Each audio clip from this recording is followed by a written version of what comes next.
Hello friends, welcome to our channel. இன்னைக்கு நம்ம எக்கோட ஒயிட்டை use பண்ணி எப்படி whipping cream பண்ணலாம் அப்படிங்கறத பார்க்கலாம். இதுக்கு ஃபர்ஸ்ட் egg white 2 எடுத்துக்கங்க. இதோட கொஞ்சமா salt ஆட் பண்ணிக்கங்க. Next sugar 1/2 cup. Lemon juice 1 tablespoon. இத நல்லா இந்த மாதிரி mix பண்ணி விட்டுக்கங்க.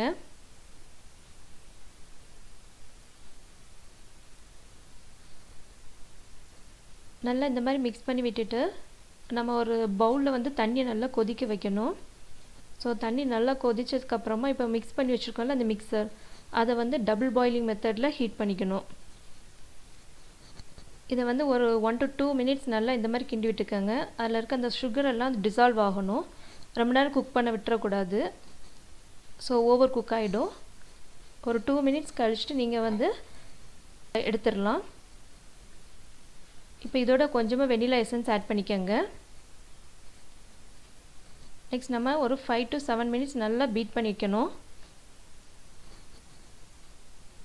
சோ ஒரு 5 minutes கழிச்சு பாத்தீங்கன்னா உங்களுக்கு நல்லா வந்து ஃப்ரோஸ்டிங் வந்து நல்லா கிடைக்கும். சோ அதோட நீங்க ஸ்டாப் பண்ணிக்கலாம்.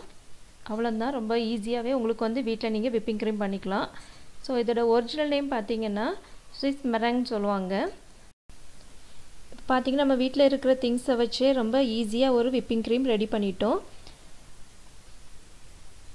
and இது வந்து மெயினா பாத்தீங்கன்னா அந்த ஃப்ரோஸ்டிங் தான். அது வர வரைக்கும் நீங்க நல்லா இந்த மாதிரி ஒரு 5 to 7 minutes நல்லா பீட் பண்ணிக்கங்க.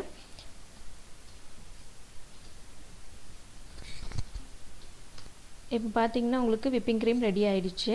சோ இத யூஸ் பண்ணி எப்படி கேக் பண்ணனும் அப்படிங்கறத நான் உங்களுக்கு நெக்ஸ்ட் வீடியோல காமிக்கிறேன். நீங்களும் இத உங்க வீட்ல கண்டிப்பா ட்ரை பண்ணி பாருங்க. இந்த வீடியோ பிடிச்சிருந்தா கண்டிப்பா லைக் பண்ணுங்க, ஷேர் பண்ணுங்க. Thank you for watching.